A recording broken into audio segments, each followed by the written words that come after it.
Fala galera do Diogo Songs, tudo jóia pessoal? Bem-vindo a mais um Resposta aos Inscritos aí. Para você que ainda não é inscrito, se inscreva agora no canal, ativa a notificação em todas, tá? E também compartilhe e curta os vídeos, beleza? Vamos lá. Hoje nós vamos conversar com Alexandre Souza, beleza, Xará? Vamos lá. Ale, é autorizado cruzar coleiro com papa-capim? E como ficaria o registro do pássaro?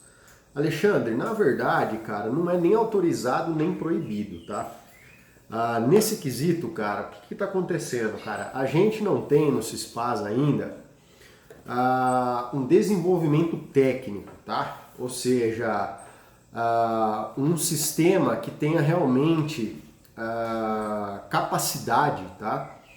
Para suprir todas as necessidades que você tem, por exemplo, como criador, tá?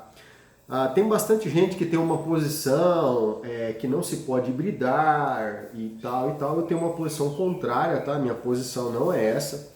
Eu sou totalmente a favor da hibridagem, desde que haja um controle, né, no CISPAS, ou seja, que o sistema simplesmente seja reformulado e haja opção, tá? Quando você, por exemplo, tem o interesse, por exemplo, de fazer um híbrido para você, tá?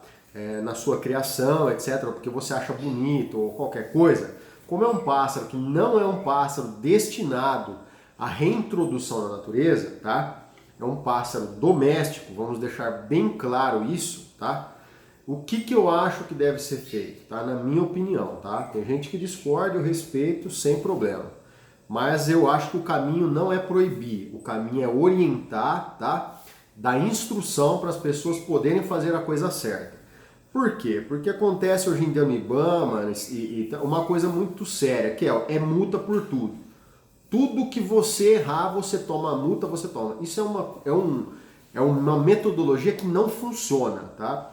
Você quer que as coisas muitas vezes não ocorram da forma correta? É só você ficar dando multa para tudo que acontece. Em vez de informar, muitas vezes, em vez do órgão te informar, te esclarecer, criar uma estrutura de informação onde dê base para os criadores poder ligar, poder conversar, poder perguntar, não, tá? Muitas vezes existe uma questão da empresa da multa, né? Porque você... qualquer coisa é 500, R$1.000, sabe? O cara, qualquer falha que a pessoa tiver é 500, R$1.000, ou seja, assim, tá? A multa não é na verdade para educar, a multa na verdade é para arrecadar dinheiro, tá? Porque aonde já se viu num país com uma crise como nós estamos, de Covid, um monte de gente desempregada, tá? Um monte de gente passando situação financeira dessa forma e os caras querendo que essas multas absurdas, essas coisas... Querendo o quê? Aparecer, ou seja, querendo muitas vezes, né, fazer mídia, né, com os criadores, o que é totalmente o contrário, porque sem os criadores também não teria muita gente concursada dentro dos órgãos, tá? Então, o que acontece? No Brasil a gente tem essa política, tá? Para mim é uma política estúpida, que é a política do proibir sem ensinar, ou seja, sem informar e dar condição para a pessoa realmente fazer a coisa certa, tá? Então, minha opinião sobre híbridos é que deveria sim ser liberado, tá? Desde que você tivesse no CISPAS a opção, tá? Do criador colocar na hora de fazer o registro, tá? Ele ser obrigado, por exemplo, quem for fazer hibridação, colocar, tá? Lá existe a opção, híbrido de tal espécie com tal espécie, tá? E você, quando for vender o seu pássaro para uma pessoa e ela quiser um certificado de, como é que fala, de ser puro aquele pássaro, é simples, é só fazer um exame de DNA, tá? Você vai ter aí algumas similaridades, né, entre as espécies, tudo, mas se você fizer uma genotipagem, por exemplo, tá? Você vai saber quem é o pai e quem é a mãe, tá bom? Então existem maneiras de se controlar isso sem precisar de proibir. Por quê? Porque todos os países avançados, tá, tem muitas vezes a hibridação liberada, tá? É aquilo que eu sempre falo, já falei acho que 1 milhão de vezes. Na Europa a gente tem campeonato de híbridos, tá? Existe também Da onde que vieram as raças de cachorro hoje em dia, aquelas coisas que foram melhorando, as raças de canário do reino, tá? Tiveram pássaros aí muitas vezes que silvestres que entraram em cruzamento, como o tarim, né? Então, pessoal, é uma limitação, tá? Eu acho assim que é meio que emburrecedor, entendeu? A proibição. Eu acho que as coisas devem ser feitas de forma inteligente, tá? Por pessoas tecnicamente capacitadas, tá? Para fazer uma coisa, mas na verdade, às vezes o que dá a impressão é que as pessoas não querem ter trabalho, não querem ter o trabalho de fazer algo sofisticado, algo que realmente seja, sabe, uma coisa boa. Não, quer manter, por exemplo, as coisas de uma forma arcaica. Não pode isso, não pode aquilo, não pode. Não, em vez de você instruir, entendeu? É a mesma coisa aqui. A gente ensina várias vezes para vocês de várias ervas, né? Que você pode oferecer para os seus pássaros, faz bem. E aí, para você não oferecer uma erva venenosa, eu falo assim, ó, não ofereça nada. Tá proibido oferecer ervas naturais, folhas, etc. para o seu pássaro. Você está entendendo como que é uma mentalidade arcaica isso? Tá? Ou seja, em vez de eu ter o trabalho de falar que isso pode, isso não pode, não. Eu falo, não pode nada, porque senão as pessoas vão dar qualquer coisa, vai colocar e vai morrer. Então esse é o pensamento de quem não quer evoluir e de quem não quer que os outros evoluam. Por quê? É cômodo isso, né? Quanto menos informação você dá para as pessoas, fica mais cômodo para você manipulá-las, né? Então, eu sou totalmente a favor, mas, tá? Mediante ainda essa não atualização, tá? Dessas ienes, etc., o que eu acredito que isso vai cair muito em breve, tá? Porque isso está totalmente equivocado, muita coisa. Eu acredito que sim, que mais para frente nós poderemos sim, tá? Ter híbridos, principalmente híbridos que não são férteis, tá? Não há por que não criar um pássaro desse, se ele escapar, por exemplo, ele não vai trazer desequilíbrio nenhum, porque primeiro que ele não vai nem acasalar, há uma grande probabilidade de ele não ser nem reconhecido pela espécie, tá? Coisa específica dele e ele poder reproduzir. E também se ele galar, ele não vai produzir indivíduos férteis, não vai tirar ou deteriorar a espécie, tá? Então acho que tem que ter colocar os pingos nos is nessas questões aí, né? Para não ficar uma coisa, né, de pessoas atrasadas, vamos dizer assim, beleza? Em relação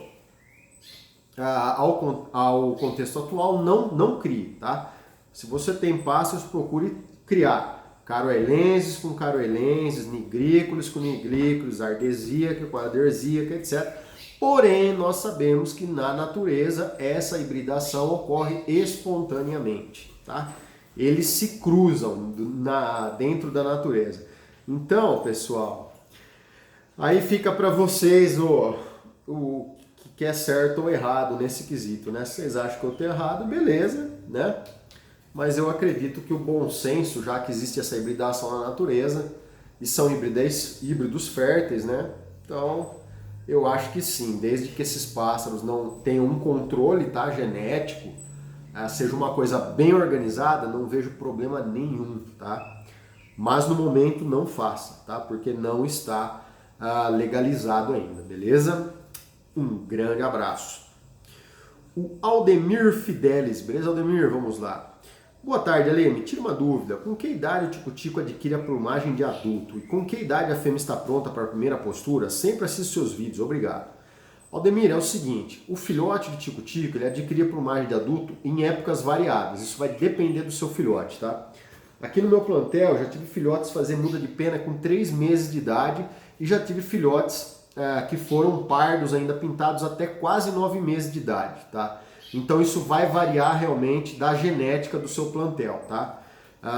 Cada pássaro, né, dependendo da região, dependendo da característica genética dele, pode fazer essa muda de filhote ou antes, tá? Ou posterior, tá bom? Então não existe um padrão. O padrão é mais ou menos 6 meses de idade, tá?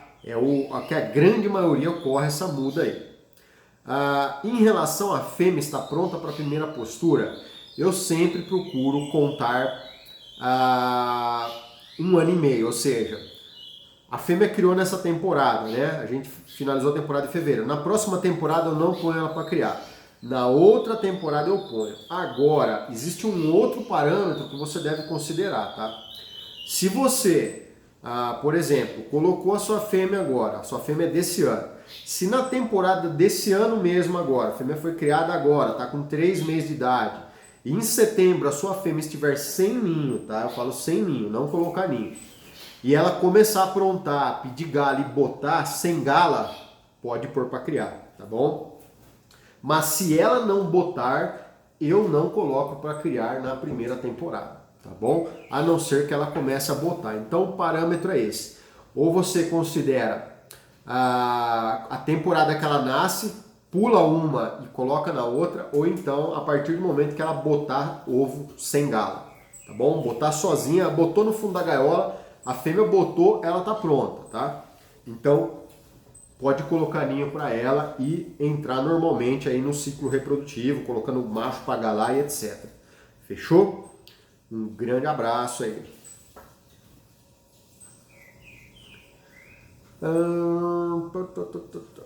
Tá, o Daniel Lauck, ele perguntou assim, ó, e na natureza um pássaro desse sobrevive com bernes? Daniel, depende do grau de parasitação, tá? Existem alguns graus de parasitação que não são tão severos, tá?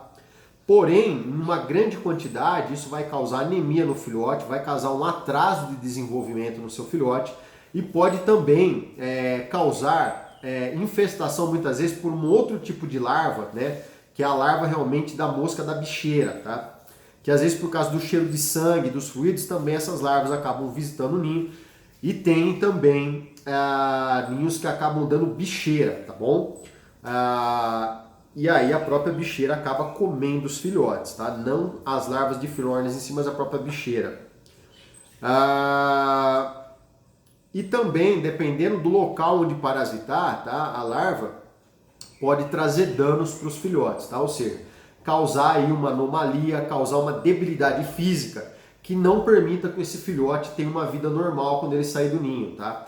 E aí ele pode morrer, não às vezes na fase de ninho, mas pode morrer na fase realmente, né, de ele entrar na natureza, ele começar a voar, se alimentar sozinho, etc, devido a alguma limitação, principalmente com relação à locomoção. Há alguns pássaros que às vezes a parasitação é grande, podem cegar o pássaro, tá? Então é sempre complicado. Por isso que eu sempre, quando acho uma ninhada com filornes, eu retiro dos filhotes, beleza? Porque eu sei que traz um grande prejuízo para eles aí, beleza? Um grande abraço aí. Tá. A Solange Maria da Silva, tá? É o nome que entrou, mas está falando assim, ó, oi amigo, meu nome é Aparecido, sou de Cupira, Pernambuco. Quero saber como faço para casar lá minha fêmea tico-tico. Posso colocar os dois no viveiro juntos? Eu quero saber como é que eu posso deixar o macho de tico-tico no castelo de tu viver para casar. Hoje eu não posso ir aí dentro não. Cara, não entendi direito a sua pergunta, tá? Não entendi direito a pergunta que você está fazendo aqui, tá? Ó, para casar sua fêmea de tico-tico, é interessante primeiro que o seu tico-tico esteja cantando bem, tá? Então, se o seu tico-tico não estiver quente, não solte com a fêmea, tá? Primeira coisa, você tem que saber se a temporada aí na sua região agora ainda é temporada deles estarem criando na natureza. Se eles não estiverem criando, não coloque. Coloque junto com a temporada que você sabe que é aí para a reprodução dos tico-ticos, tá?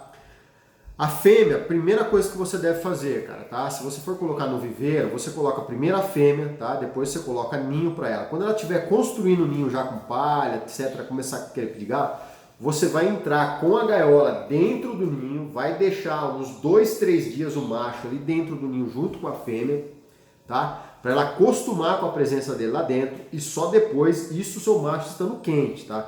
Você vai fazer a soltura dele para que não haja problema de brigas, tá bom? Principalmente porque eu acredito que você não tem experiência com a criação, tá? Então você tem que ficar bastante esperto com isso e se você tiver mais tico-tico na casa, não deixe de forma nenhuma o seu macho ou a sua fêmea ver os outros tico-ticos cantando na sua casa, tá? Deixe eles o mais longe possível dos viveiros porque pode causar uma agressividade tanto no macho quanto na fêmea, dependendo da genética que você tiver. Aqui em casa eu tenho um passarinho que se eu deixar com a fêmea ou deixar os outros perto, ele mata a fêmea. Eu não posso deixar junto de jeito nenhum, tá? Então, preste bastante atenção nesse quesito aí, beleza? Um grande abraço. O José Silva, beleza, José? Vamos lá. Boa noite, Ale. Adquiri um tico-tico, o ex-dono não dava estruzada para ele. Estou tentando fazer com que ele pegue, mas ele não pega de jeito nenhum. Estou colocando Alcon Top Life, Alcon Canário. O que faço para ele pegar a estruzada? Tá. Primeira coisa, cara, coloca essa Alcon Canário ou Alcon Curió, que é a coloridinha, tá? O que você faz, cara, com o seu tico-tico? Se você estiver dando mistura de sementes ou estiver dando alguma farinhada, etc., chegar de noite, seu passarinho vai dormir, você tira todas essas comidas aí que você dava para ele e coloca só um porta-vitamina, tá? Ali na lateral da gaiola dele, por dentro, do lado do viveiro, coloca com a ração estruzada colorida, tá bom? Aí você vai dar comida para ele só às 9 horas da manhã e observa se ele vai começar a comer. Cara, eu tenho certeza que ele vai começar a comer. Eles entram muito fácil na estruzada, tá? É só uma questão de você tirar que ele está acostumado muitas vezes, tá? E aí você observa, comeu, não comeu? Faz todo dia a mesma coisa. Chegou de noite, vai dormir, tira normal, coloca outra. Ou então você pega também no meio do dia e você pega um pouquinho dessa estruzada colorida e joga na gaiola assim, como se tivesse caído de cima. Aí ele vê aquelas bolinhas correndo no fundo da gaiola, o instinto do tico-tico vai fazer com que a curiosidade ele vá lá e vai beliscar. E pode ter certeza que ele vai começar a pegar muito facilmente essa estruzada aí, tá bom? Um grande abraço aí.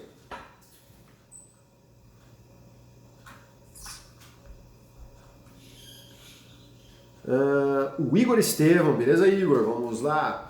Ale, posso usar a pena estruzada no tizil? Ou seria bom dar sementes pelo menos 2 vezes na semana? Igor, eu acho que você deve usar estruzada e sementes direto para o tizil, tá? Eu sei que tem bastante gente pregoando da estruzada, que só deve usar estruzada, tal. Cara, eu não concordo com isso, tá?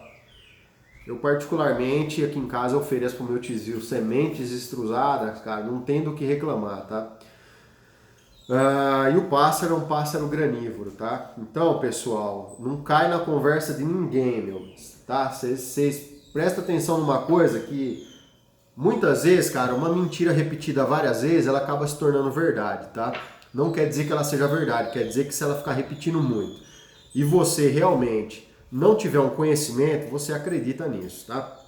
Até hoje o tizil sobreviveu durante todos esses anos comendo o quê? Estruzada ou sementes, tá? Vai ter gente que fala, não, mas não tem painço, não tem alpiste, não tem senha, não sei o que. Tá, mas também não tem capim colonial e também não tem o capim, como é que fala? O capim braquiara também não é do Brasil. Você tá entendendo? E a principal alimentação dos esporófilos, como bigodinho, patativa, chorão, tá? É uma semente que veio da África, tá? Plantou aqui o capim, tá? Braquiara, mas não é um capim nativo também. O capim colonial também não é um capim nativo. E nem por isso ele deixa de ser a base da alimentação dos nossos pássaros, tá bom? Então, esse que é o negócio, entendeu? Então sim, na minha opinião, se dá sementes e estruzada. A estruzada é ótima, tá? Eu uso estruzada no meu plantel todo, não fico sem usar estruzada, mas eu utilizo para pássaros que são granívoros sementes, assim como o trincafel que come folhas, eu também forneço folhas para eles, tá? Por quê? Porque quem criou sabe como criou. Se Deus criou o bicho granívoro, ele sabe o porquê que o bicho é granívoro. Toda criação é feita otimizada para a alimentação que ela tem, tá? Então, o que eu falo para vocês? A minha opinião, tá? Quem discorda, beleza, tá? Mas aqui eu não defendo a opinião de outras pessoas e nem a opinião comercial, entendeu? Aqui eu falo a real, tá? Meu interesse aqui é pelas aves, é que vocês tenham aves saudáveis, tá? Então, nas sementes, tá? Já está mais do que provado em trabalhos sérios, tá? De que existem alguns óleos essenciais nas sementes que você não vai encontrar numa outra alimentação e que são importantes para essas aves, principalmente com relação à reprodução e etc, tá? Então, vai ficar a critério de vocês. Quer usar, não quer? Eu, no meu plantel, eu uso. Meus curiós também eu uso semente, e uso extrusada. Para os meus tico-ticos eu uso semente e uso extrusadas. Para os meus picharros eu uso extrusada e uso folhas verdes escuras, muito de vez em quando uma fruta, e também uso insetos, tá? Então, cada um, tá, tem o direito de ponderar o que acha melhor, tá? Mas eu faço esse manejo, tá? Eu procuro não ir contra a natureza. Porque hoje em dia o que está acontecendo com a gente? Antigamente se fazia o quê? A gente começou a fazer bolacha, biscoito, pão, tudo. E qual que é hoje em dia a regra de saúde? Não é voltar a comer as coisas naturais que nossas avós, bisavós comiam antigamente, a comida simples muitas vezes? Então, vamos parar para pensar, tá bom? Acho que a gente não precisa de bater cabeça, tá? Viver uma ilusão para ver uma verdade que é muito clara pra gente, fechou? Um grande abraço aí. Vamos lá. O Ismar Santana, beleza, Ismar? Vamos lá. Boa noite, meu nobre. Eu tenho um tico-tico. Peguei ele, que escapou da morte. Um gavião atacou o ninho, ele escapou. Tinha pouca pena, agora já está coberto e dando uns voos. Alimento ele na mão com papinha. Qual a melhor gaiola para ele? Cara, a partir de número 5, tá? A partir da número 5 você pode colocar ele na maior gaiola que você quiser, tá bom? Se você tiver espaço na sua casa, etc. A partir do número 5 você pode colocar aí a gaiola para ele. E eu acho interessante, cara, assim, pelo menos até o primeiro ano de vida, se você tiver um gaiola de pelo menos 1 metro aí para ele poder voar bem, é interessante para quê? Para que ele desenvolva todo o seu potencial genético para tamanho, tá? Musculatura e etc. Beleza? Então, basicamente é isso daí. Fechou? Um grande abraço. O Jefferson Souto de Albuquerque. Beleza, Jefferson? Vamos lá. Ale, boa noite. É normal o galo de Campina estar caindo algumas penas na gaiola? Ele começou em setembro do ano passado a muda de pena. Meu coleiro terminou muda de pena, mas ainda está com umas penas falhadas ainda. Tá. Não é normal, tá? O seu galo da Campina provavelmente, tá? Eu não sei, mas eu acredito que você não esteja dando uma alimentação adequada para esse galo de Campina seu, tá? Se você estiver só dando uma mistura de sementes, você tem que entrar com uma extrusada urgentemente na alimentação do seu pássaro, tá? O que você pode fazer para ajudar? Primeira coisa, tá? Pegar esse pássaro, não sei o local onde você mora, tá? Se você tem um período de luz muito grande, mas se você mora, por exemplo, na região Nordeste, etc., onde a gente tem um dia bem longo, o que você vai fazer? Você vai deixar esse pássaro acordar quando for 5, 6 horas da tarde, você vai colocar esse pássaro num quarto, vai fechar a porta, né? Logicamente, tendo ventilação nesse quarto, né? E vai deixar ele no escuro, tá? Durante 1 mês você vai fazer isso. Vai diminuir um pouco as horas-luz do dia dele e você vai entrar na água de beber dele com iodo para aves e com 3 gotas de hidrovite por dia, tá? Troca todos os dias a água e dê durante uns 30 dias. Tenho certeza que ele vai entrar numa muda de pena, tá? Se ele não entrar, ele vai crescer essas penas que estão faltando e vai firmar essas penas novas aí, tá bom? Tome bastante cuidado, não fique tirando o pássaro do local que ele fica. Você coloca ele num prego e não tira ele por nada. Deixa ele no lugar que ele for ficar, tá? Não fica passeando, não deixa pegar vento, não deixa escutar outros galos de Campina cantando.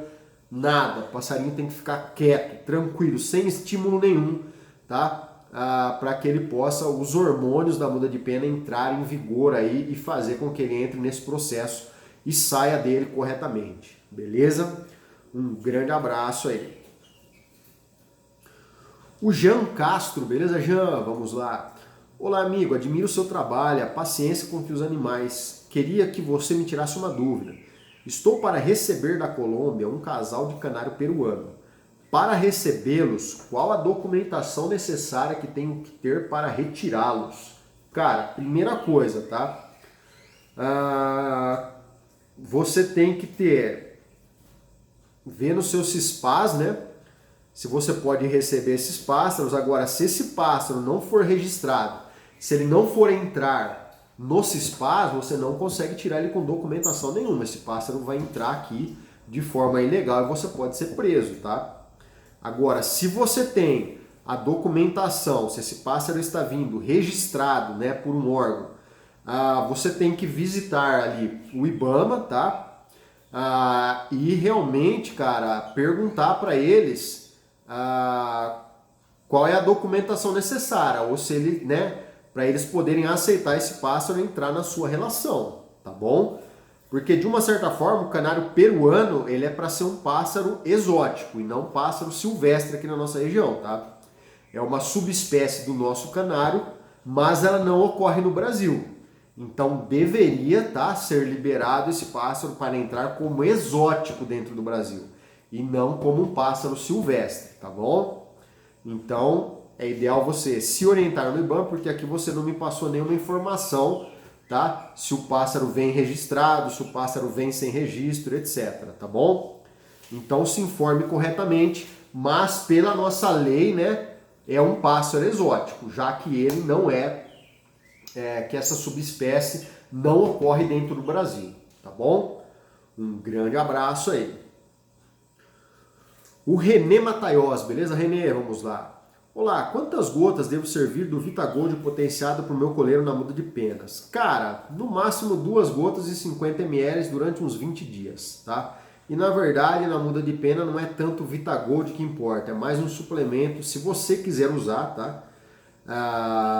De aminoácidos. Aí eu falo para você Hidrovit, Aminosol, qual outro também, como é que fala, pessoal?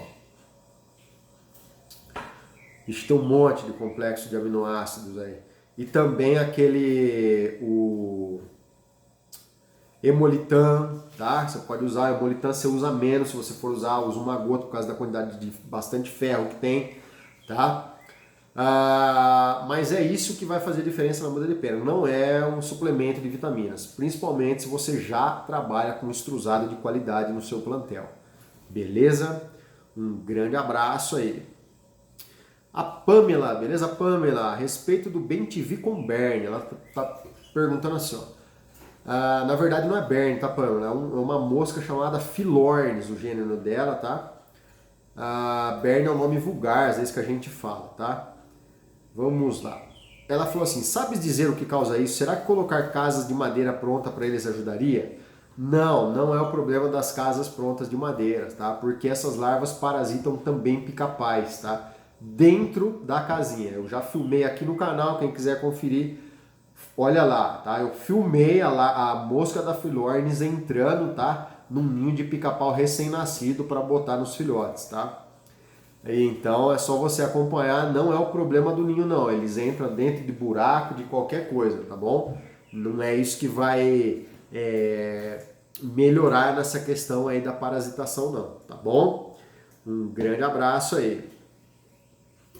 A Mirella Rios, beleza Mirella? A última pergunta do de hoje é sua, vamos lá.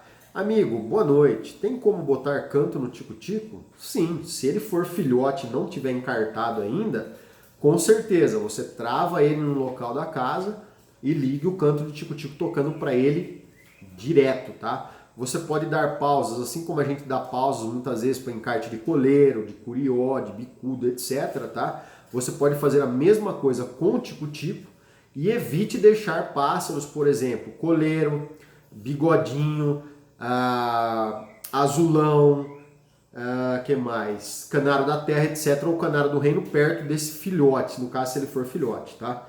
Então coloque ele num lugar separado e deixe o canto de tico-tico tocar alto, como se fosse um tico-tico cantando próximo a ele, tá bom? Senão você não vai ter sucesso nesse encarte. E o encarte deve seguir por pelo menos 1 ano e pouco, tá? Por quê? Porque se você tiver um tico-tico cantando aberto já 1 ano um canto, e você trouxer um outro passarinho, um outro tico-tico muito forte na casa, muitas vezes ele muda aquele canto. Então o ideal é que ele esteja cantando firme 2 temporadas, para ele manter aquele canto. Beleza? Pessoal, vou ficando por aqui então. Um grande abraço a todos, fiquem com Deus, curta, inscreva-se, compartilhe e deixe sua dúvida que assim que possível estarei respondendo para vocês. Valeu!